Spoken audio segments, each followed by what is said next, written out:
Hello everyone. നമുക്ക് ഈ ക്ലാസ്സിൽ will discuss about what an NBFC is, non banking financial company എന്ന് പറഞ്ഞാൽ എന്താണ് എന്നാണ് നമ്മൾ ഈ ക്ലാസ്സിൽ ഡിസ്കസ് ചെയ്യാൻ പോകുന്നത്. Okay, so I'm audible, right? Hello. Yes, okay, fine. So NBFCs എന്ന് പറഞ്ഞാൽ ഒരു ഫൈനാൻഷ്യൽ ഇൻസ്റ്റിറ്റ്യൂഷൻസ് തന്നെയാണ്, ധനകാര്യ സ്ഥാപനമാണ്. അവർ എല്ലാ എല്ലാമല്ല, മിക്ക ഫൈനാൻഷ്യൽ സർവീസസ് അവർ ചെയ്യും. ലൈക്ക് ലോൺസ് കൊടുക്കും, ഇൻഷുറൻസ് വിൽക്കും, ആ രീതിയിലുള്ള ബാങ്കുകൾ ചെയ്യുന്ന പോലത്തെ പ്രവർത്തികളൊക്കെ ചെയ്യും. പക്ഷെ ബാങ്കിങ് ലൈസൻസ് ഇല്ല. ചെറിയ വ്യത്യാസമുണ്ട് ബാങ്കുമായിട്ട്. ചില കാര്യങ്ങൾ ബാങ്കിൽ ചെയ്യാൻ പറ്റുന്നത് NBFCക്ക് ചെയ്യാൻ പറ്റില്ല. Okay, so there's a small difference, but still NBFCs works like a bank in many ways, but it is not a bank. Okay, അതിന് ലോൺ കൊടുക്കാം, ഒരു വെഹിക്കിൾ ലോൺ കൊടുക്കാം, അതേപോലെ ഹൗസിംഗ് ലോൺ കൊടുക്കാം, ഇൻവെസ്റ്റ്മെന്റ്സ് മാനേജ് ചെയ്യാം ആൾക്കാരുടെ, and okay insurance related services കൊടുക്കാം. But it cannot function exactly like a bank. ഉദാഹരണം പറയുകയാണെങ്കിൽ ഇപ്പോൾ നമ്മുടെ നാട്ടിൽ നോക്കിയാൽ നിങ്ങൾക്ക് എല്ലാവരുടെയും കാണാൻ പറ്റും മുത്തൂറ്റ്, മണപ്പുറം, അല്ലെ?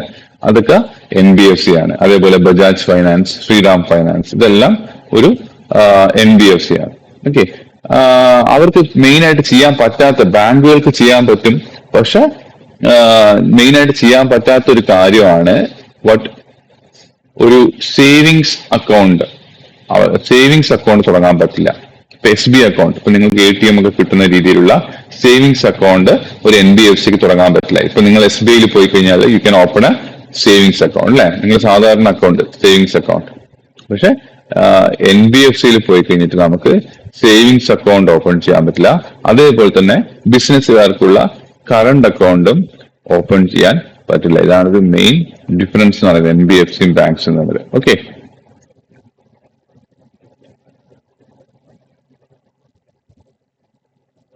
പക്ഷെ ഇങ്ങനെ പറയുമ്പോഴും NBFCs can accept deposits from a select group, അവരുടെ directors, share holders and relatives, അങ്ങനെയുള്ളവരുടെ ഒരു ചെറിയ പോർഷൻ ഓഫ് ആൾക്കാരുടെ they may accept money from certain permitted persons. Okay, ഇപ്പൊ ഒരു മുത്തൂറ്റിലെ ഒരു ഡയറക്ടർ ആണെന്ന് വെക്കാം. ഓക്കെ, അവര് RBI റൂൾ പ്രകാരം അവർക്ക് പൈസ ഡെപ്പോസിറ്റ് ചെയ്യാൻ പറ്റും ഒരു NBFCയിൽ. നമുക്ക് ടൈപ്സ് ഓഫ് NBFCs എന്തൊക്കെയാണെന്ന് നോക്കാം. Types of NBFCs.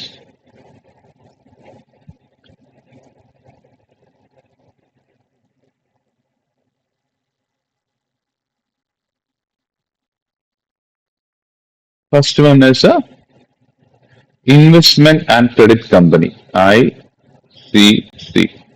അവരുടെ principal businesses loans, advances and acquisition, securities വാങ്ങൽ, മറ്റു കമ്പനികളുടെ സെക്യൂരിറ്റീസ് വാങ്ങുന്നതും അതേപോലെ തന്നെ ലോൺസ് കൊടുക്കലുമാണ് ഇവരുടെ മെയിൻ പണി. അതായത് മെയിൻലി ഗിവ് ലോൺസ് ആൻഡ് പിന്നെ സെക്യൂരിറ്റീസും ഇൻവെസ്റ്റ്മെന്റ്സും ചെയ്യുന്ന ഒരു കമ്പനിയാണ് ഇൻവെസ്റ്റ്മെന്റ് ആൻഡ് ക്രെഡിറ്റ് കമ്പനി എന്ന് പറയുന്ന NBFC. ഇപ്പൊ suppose say your friend Ram wants to buy a bike, അതിന്റെ price 1,20,000. So ICC may finance ഒരു 1,00,000 രൂപ കൊടുക്കും, ബാക്കി 20,000 അയാൾ മാർജിനായിട്ട് അടയ്ക്കും, and repays monthly instalments. This is ICC activity. Okay, loans കൊടുക്കുന്നത്. Okay, now second type of NBFC is a housing finance company. As the name suggests, an HFC mainly provides housing finance. വീടുകൾ വെക്കാനുള്ള ലോണാണ്. ഇപ്പൊ ഒരു family if they want അവരൊരു വീട് construct ചെയ്യണം 40 lakhs. So this HFC can give housing loan. അല്ല, അതിന് ഉദാഹരണം നമ്മുടെ നാട്ടിൽ HFCക്ക് ഇഷ്ടംപോലെ ഉദാഹരണം നമ്മുടെ സറൗണ്ടിങ് ആയിട്ടുള്ളുണ്ട്. LIC housing finance, PNB housing finance, Punjab national ബാങ്കിന്റെ ഒരു സബ്സിഡി ആയിട്ട് പ്രവർത്തിക്കുന്ന NBFC ആണ് PNB ഹൗസിംഗ് ഫൈനാൻസ്. ഇതെല്ലാം ഓക്കെ. ഇതിൽ പറയുന്ന ഒരു കാര്യം എന്താ വെച്ചാല്, ഈ ഒരു HFCയുടെ 60% ഓഫ് ഇറ്റ്സ്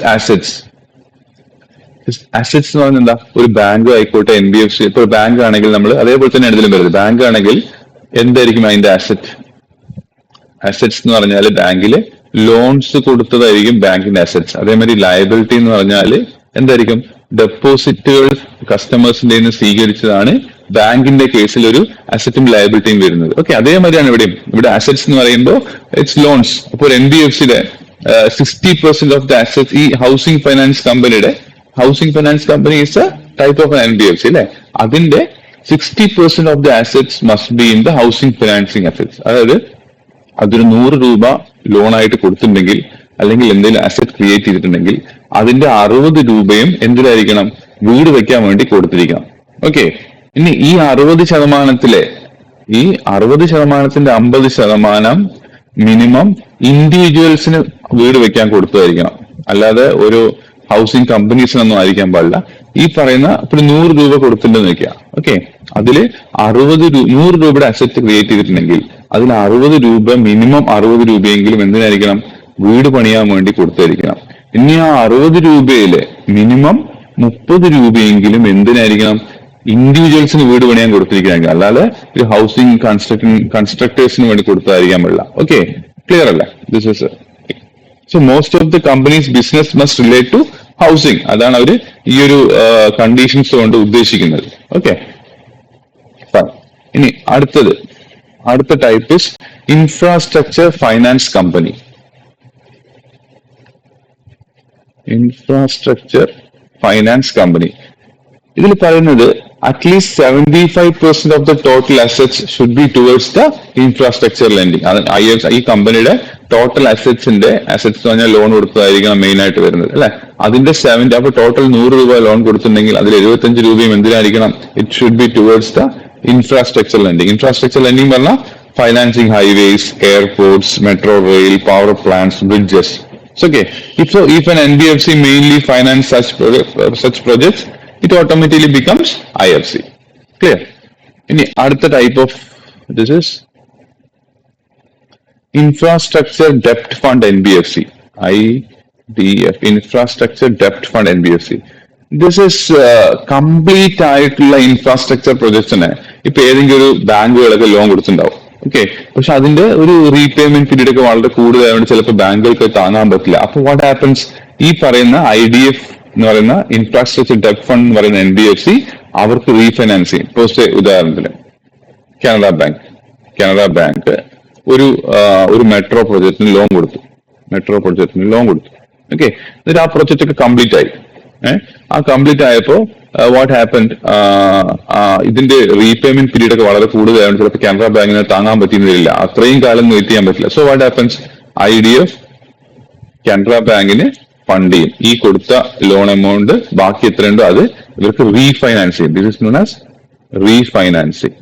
ഒരു ബാങ്ക് കൊടുത്ത ലോണിന് ബാങ്കിന് IDF പോലത്തെ മറ്റു സ്ഥാപനങ്ങൾ, അല്ലെങ്കിൽ നമ്മൾ നേരത്തെ പഠിച്ചിട്ടുണ്ടായിരുന്നില്ലേ, സിഡ്ബി ഒക്കെ പഠിച്ചിട്ടുണ്ടായിരുന്നില്ലേ അല്ലെ? അപ്പൊ അതേപോലത്തെ സ്ഥാപനങ്ങളിൽ നിന്ന് റീഫൈനാൻസ് കിട്ടും. പൈസ ലോൺ കൊടുത്ത പൈസ റീഫൈനാൻസ് ആയിട്ട് കിട്ടും. Okay, this is known as refinance. അപ്പൊ IDF is one of a company which do this kind of refinancing. Refinancing only for the infrastructure projects. അത് നമ്മൾ മനസ്സിലാക്കണം. ഈ രീതിയിലുള്ള വലിയ ഹൈവേ, ബ്രിഡ്ജ് അങ്ങനത്തെ പ്രൊജക്ട്സിന് ലോൺ കൊടുത്തെങ്കിൽ മാത്രമേ റീഫൈനാൻസ് കിട്ടുന്നത്. അല്ലാതെ വെഹിക്കിൾ ലോൺ കൊടുത്തോ അങ്ങനെയൊന്നും കിട്ടില്ല. ക്ലിയർ? ഇനി അടുത്ത type, let's say core investment company. This is also a type of NBFC, core investment company.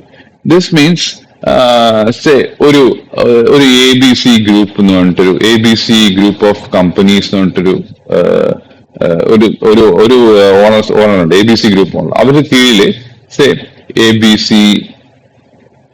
Cement, അതേപോലെ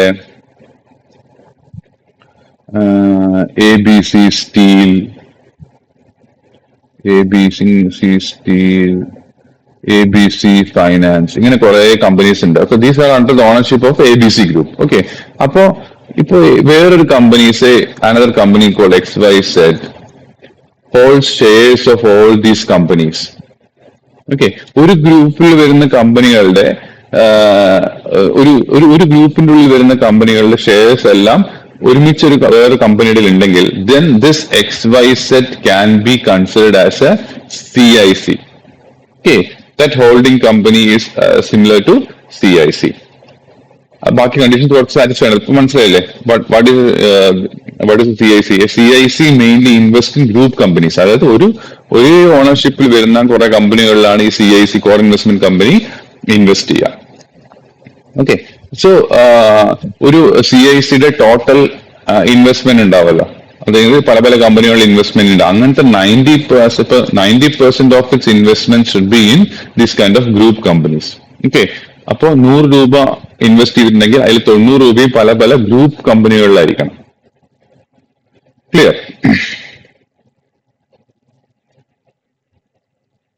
അതേപോലെ ഗ്രൂപ്പ് കമ്പനികളിൽ ഇൻവെസ്റ്റ് ചെയ്യണമെന്ന് പറയുമ്പോൾ തന്നെ അത് ഷെയർസ് ആയിട്ട് തന്നെ 60% at least 60% investment should be in directly in shares. പല രീതിയിൽ ഒരു കമ്പനി ഇൻവെസ്റ്റ് ചെയ്യുക അല്ലെ, അത് ഷെയർസ് ആയിട്ട് തന്നെ 60% ഉണ്ടാവണം, ഇക്വിറ്റി ഷെയർസ് ആയിട്ട്.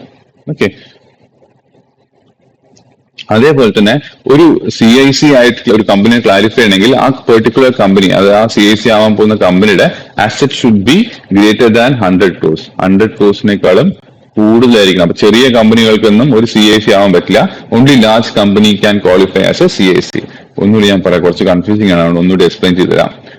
ഫസ്റ്റ് വൺ ഈസ് ലൈക്ക് ഒരു CIC എന്ന് പറഞ്ഞാൽ അവരൊരു ഗ്രൂപ്പ് കമ്പനീസിലാണ് ഇൻവെസ്റ്റ് ചെയ്യുക. ഓക്കെ. നോർമൽ ലെൻഡിങ് ബിസിനസ് അവർ ചെയ്യില്ല. ഇപ്പൊ ഒരു ഗ്രൂപ്പ് കമ്പനി എന്ന് പറഞ്ഞാൽ ഇപ്പൊ ഒരു ഒരു ABC ഗ്രൂപ്പ് എന്ന് പറഞ്ഞിട്ടൊരു ഇതിന്റെ കീഴിൽ ഒരു ABC cement, ABC steel, ABC finance എന്നൊക്കെ ഉണ്ട്.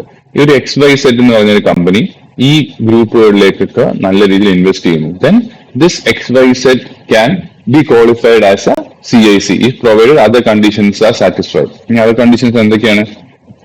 ദാറ്റ് ഈസ് ആ ഒരു ടോട്ടൽ ഇൻവെസ്റ്റ്മെന്റ് ഉണ്ടാവുമല്ലോ, അതില് ഇപ്പൊ XYZ എന്ന് പറഞ്ഞ ആ കമ്പനിയുടെ ടോട്ടൽ ഇൻവെസ്റ്റ്മെന്റ് അതിൽ 90% should be in various group companies. Okay. അതേപോലെ തന്നെ അടുത്തൊരു കണ്ടീഷൻ തന്നെയാണ്, അങ്ങനെ 90% ഇൻവെസ്റ്റ് ചെയ്യുമ്പോഴും അതിലെ 60% should be directly into equity shares. Equity ഷെയർസിലായിരിക്കണം ഇൻവെസ്റ്റ് ചെയ്തിട്ടുണ്ടാവുക. ഓക്കെ. പിന്നെ ഒരു കണ്ടീഷൻ പറയുന്നത് ആ ഒരു XYZ എന്ന് പറഞ്ഞ കമ്പനിയുടെ total asset size should be greater than 100 crores. 100 crore ആയിരിക്കണം, അല്ലെങ്കിൽ അതിന്റെ മുകളിലായിരിക്കണം. അതിന് താഴെ ആണെങ്കിൽ അതൊരു CIC ആയിട്ട് കൺസിഡർ ചെയ്യില്ല. ഓക്കെ. ഇത്രയാണ് CICനെ പറ്റി. Just go through the model book, you understand. ഇത്ര തന്നെ പറയാനുള്ളത്. പിന്നെ വരുന്നതാണ് micro finance institution, NBFC 6th ആണത് അല്ലെ, MFI, മൈക്രോ ഫൈനാൻസ് ഇൻസ്റ്റിറ്റ്യൂഷൻ. ഇതിൽ ചെറിയ ചെറിയ ലോണുകൾ ടു ലോ ഇൻകം പീപ്പിൾ, നാട്ടിലെ ഏറ്റവും താഴെ വരുമാനം ഉള്ള ആൾക്കാർ കൊടുക്കുന്നതാണ്. ഒരു സ്ത്രീക്ക് അവർക്കൊരു 20,000 rupees വേണം to start a business, tailoring അല്ലെങ്കിൽ ചെറിയ ഷോപ്പ് അല്ലെങ്കിൽ പോൾട്രി ഫാമിംഗ്, ഇതൊക്കെ തുടങ്ങാൻ വേണ്ടി 20,000 രൂപ വേണം. അവരെവിടെ പോകും? They can go to micro finance institution. Okay. That provides a loan. അപ്പൊ ഈ ഇതിൽ പറയുന്നത് വെച്ചാല് ഇപ്പോൾ 75% ഓഫ് ദ ആസറ്റ്സ്, അതായത് ഇപ്പൊ 100 രൂപ ഈ ഒരു MFI ഒരു ലോൺ കൊടുക്കുന്നുണ്ടെങ്കിൽ അതിലെ 75% should be deployed towards micro finance loans. Okay. അതാണ് പറയുന്നത് മെയിൻ ആയിട്ട് consider. That is most of its business should be micro loans. അതാണ് അതുകൊണ്ട് ഉദ്ദേശിക്കുന്നത്. ഇനി അടുത്ത ടൈപ്പ് എന്ന് പറയുന്നത്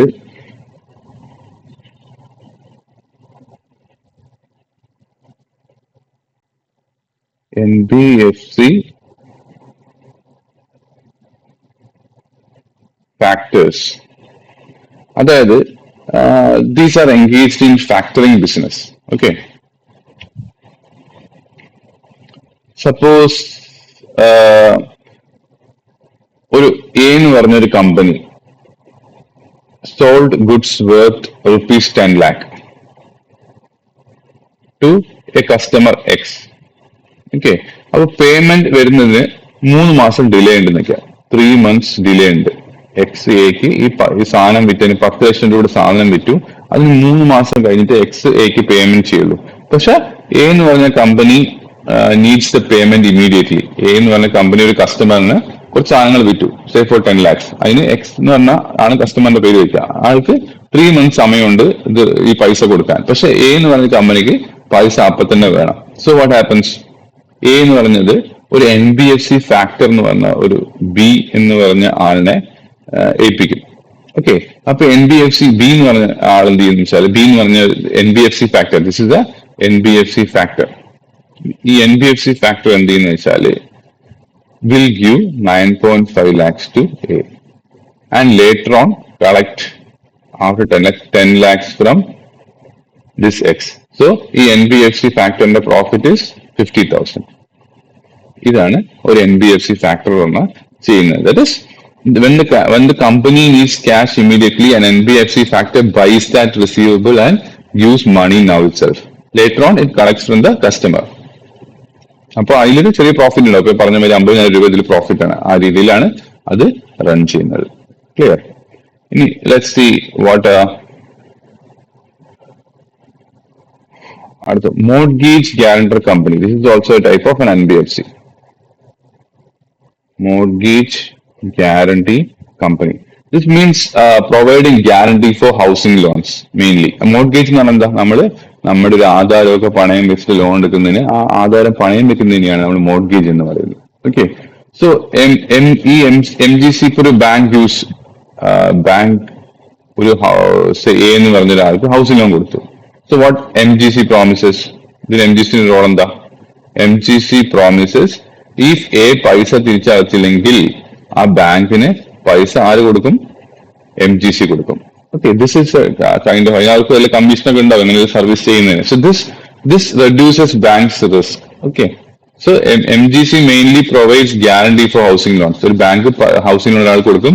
അപ്പൊ MGC promises if borrower defaults we will compensate according to the guarantee terms. Guarantee terms പ്രകാരം ഞാൻ നിങ്ങൾക്ക് കോമ്പൻസേഷൻ തരാമെന്ന് പറയും. Clear?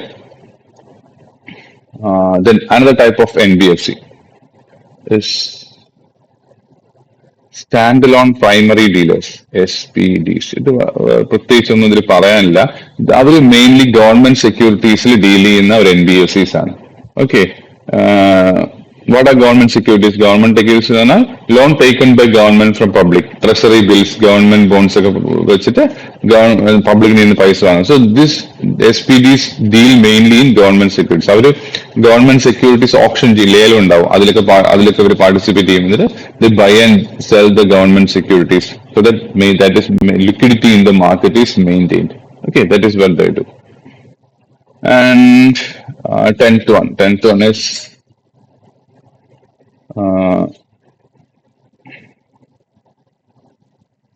non-operative financial holding company. Suppose ഒരു ABC ഗ്രൂപ്പ് എന്ന് പറഞ്ഞിട്ടൊരു ഗ്രൂപ്പ്, അവർക്ക് എന്തുണ്ട്? ഒരു ബാങ്ക് ഉണ്ട്, ഒരു ഇൻഷുറൻസ് കമ്പനി ഉണ്ട്, ആൻഡ് ഒരു മ്യൂച്വൽ ഫണ്ട് കമ്പനി ഉണ്ട്. ഒരു മ്യൂച്വൽ ഫണ്ട് കമ്പനി എന്ന് വെക്കാം. ABC എന്ന് പറഞ്ഞൊരു ഗ്രൂപ്പാണ്.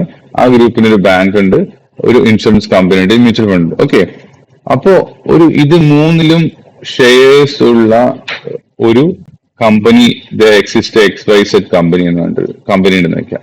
ഓക്കെ, ദിസ് ഇസ് അപ്പൊ ദിസ് ക്യാൻ ബി ഈ XYZ can be considered as A NOFSC. Okay, ഈ മൂന്ന് എൻറ്റൈറ്റിയിലും ഷെയർ ഹോൾഡിംഗ് ചെയ്യുന്നെങ്കിൽ there may be other conditions that is not discussed in your book.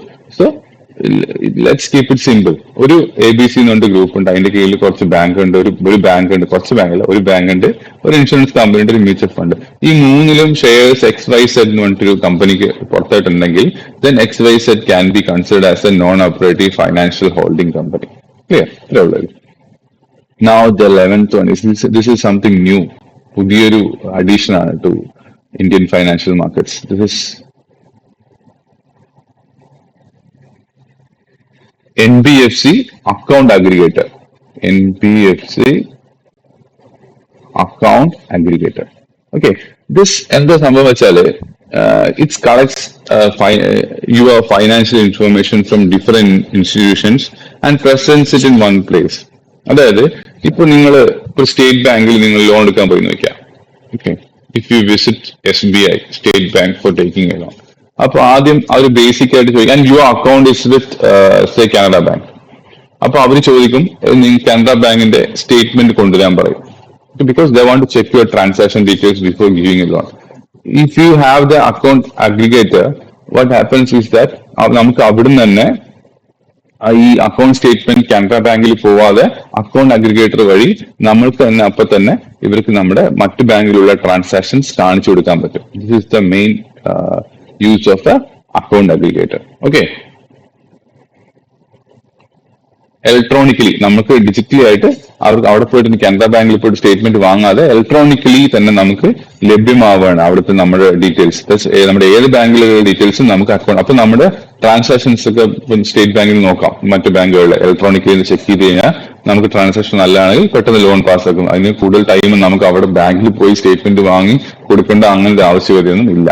So account aggregator combines the informations of your accounts in various financial institutions and share it with your നിങ്ങളുടെ സമ്മതത്തോടുകൂടി മറ്റൊരു ധനകാര്യ സ്ഥാപനത്തിന് അത് share ചെയ്ത് കൊടുക്കുന്നു. So that they can review your accounts. Okay, ഇത്ര തന്നെ main ആയിട്ട് ഒരു NBFC കുറിച്ച് പറയാനുള്ളൂ. ഇനി സർവീസസ് ഓഫേർഡ് ബൈ NBFC കുറിച്ചാണ് പറയുന്നത്. അറിയാം, പേഴ്സണൽ ലോൺ കൊടുക്കും, ഹോം ലോൺ കൊടുക്കും, വെഹിക്കിൾ ലോൺ കൊടുക്കും, ഗോൾഡ് ലോൺ കൊടുക്കും, മൈക്രോ ഫൈനാൻസ് കൊടുക്കും, അങ്ങനെ ക്രെഡിറ്റ് കാർഡ് സർവീസ് ഉണ്ട്, ഇൻഷുറൻസ് സർവീസ് ഉണ്ട്, investment and asset management, that is manage money invested by customers. നമ്മൾ മ്യൂച്വൽ ഫണ്ടിലൊക്കെ ഇട്ടിട്ട് അത് മാനേജ് ചെയ്യുന്ന പരിപാടിയും അത് NBFC ചെയ്യും. The main difference between NBFC and banks is NBFCs cannot accept demand deposits. അതായത് അവർക്ക് സേവിങ്സ് അക്കൗണ്ടും കറണ്ട് അക്കൗണ്ടും ഓപ്പൺ ചെയ്യാൻ പറ്റില്ല. അതേപോലെ തന്നെ NBFCക്ക് ചെക്ക് ഒന്നുമില്ല. ഇപ്പൊ നമുക്ക് സ്റ്റേറ്റ് ബാങ്കിലൊക്കെ അക്കൗണ്ടിൽ നമുക്ക് ചെക്ക് കിട്ടും അല്ലെ, ചെക്ക് എടുക്കാം, അതിന്റെ ചെക്ക് നമുക്ക് വേറെ ബാങ്കിൽ പ്രസന്റ് ചെയ്യുകയൊക്കെ ചെയ്യാം. ആ രീതിയിൽ ചെക്ക് ഒന്നും NBFC കൊടുക്കാൻ പറ്റില്ല. അതേപോലെ തന്നെ ഡെപ്പോസിറ്റിന് നമ്മളിപ്പോ ഒരു ഡിമാൻഡ് ഡെപ്പോസിറ്റ് ആണ് NBFC ഇല്ല എന്ന് പറയുന്നത്. They can be A fixed deposit like thing. Okay, അപ്പൊ അങ്ങനെ ചെയ്യുമ്പോൾ ഇപ്പൊ നിങ്ങളൊരു ബാങ്കിൽ ഡെപ്പോസിറ്റ് ചെയ്യുകയാണെങ്കിൽ there is a deposit insurance scheme available in banks. Maybe ഒരു 5 ലക്ഷം ഫുൾ ആയിട്ടുണ്ടാവില്ല. അപ്പൊ നിങ്ങൾക്കൊരു 30 ലക്ഷം ഡെപ്പോസിറ്റ് ഉണ്ടെന്ന് വെക്കാം. ആ 30 ലക്ഷം ഒന്നും ആ ഇൻഷുറൻസിൽ കവർ ചെയ്യില്ല. I think the limit is 5 lakhs. എത്ര രൂപ നിങ്ങൾക്ക് ഡെപ്പോസിറ്റ് ഉണ്ടെങ്കിൽ ആ ബാങ്ക് പൊളിഞ്ഞാലും ആ 5 ലക്ഷം രൂപ നിങ്ങൾക്ക് തിരിച്ചു കിട്ടും ആ ഒരു ഇൻഷുറൻസ് സ്കീം വഴി. ഓക്കെ, DICGC അങ്ങനെ എന്താണ് ഇൻഷുറൻസ് സ്കീമിന്റെ പേര്. But that is not available in NBFC. Okay, don't confuse. നമ്മൾ NBFCയിൽ ഓപ്പൺ ചെയ്യാൻ പറ്റില്ല എന്ന് പറയുന്നത് ഡിമാൻഡ് ഡെപ്പോസിറ്റ് ആണ്. Other type of fixed deposit പോലെ some setup over there also. Okay, deposit ഇല്ല എന്ന് പറഞ്ഞിട്ട് പിന്നെ എങ്ങനെ ഡെപ്പോസിറ്റ് ഇൻഷുറൻസ് കിട്ടില്ല എന്ന് പറയാൻ you be having a doubt. Okay, അപ്പൊ ഇതിൽ നമ്മൾ ഇത്ര മനസ്സിലാക്കിയാൽ മതി. ഇപ്പൊ ബാങ്കുകളിൽ നിങ്ങൾ പൈസ ഇട്ടാല് ഒരു സർട്ടൻ ലിമിറ്റ് വരെ അത് ബാങ്ക് പൊളിഞ്ഞാലും നിങ്ങൾക്ക് പൈസ കിട്ടും. Amount is insured. അതായത് ഇപ്പൊ 30 ലക്ഷം രൂപ നിങ്ങൾ ഇട്ടുണ്ടെങ്കിൽ അതിൽ 25 ലക്ഷം പോയാലും ആദ്യത്തെ 5 ലക്ഷം you will get back if that bank പൊട്ടിയാലും. ഓക്കെ, പക്ഷെ ആ ഒരു kind of thing is not there in NBFCs. അതേപോലെ തന്നെ നെഫ്റ്റ്, RTGS, മണി ട്രാൻസ്ഫർ ഒക്കെ ചെയ്യുന്ന പരിപാടികൾ അല്ലെ. അതുകൊണ്ട് UPI, നിങ്ങളുടെ ഗൂഗിൾ പേ ഒന്നും നിങ്ങൾക്ക് ഒരു NBFC അക്കൗണ്ടിലേക്ക് ലിങ്ക് ചെയ്യാൻ പറ്റില്ല. ഓക്കെ, അതേപോലെ NEFT, RTGS, electronic fund transfers അതൊന്നും ചെയ്യാൻ കഴിയില്ല. ഇതൊക്കെയാണ് NBFCയും ഒരു ബാങ്കും തമ്മിലുള്ള വ്യത്യാസം. Hope you understood well. Just go through your module book. Okay, thank you. NBFC is an important topic. You can expect this for the exam.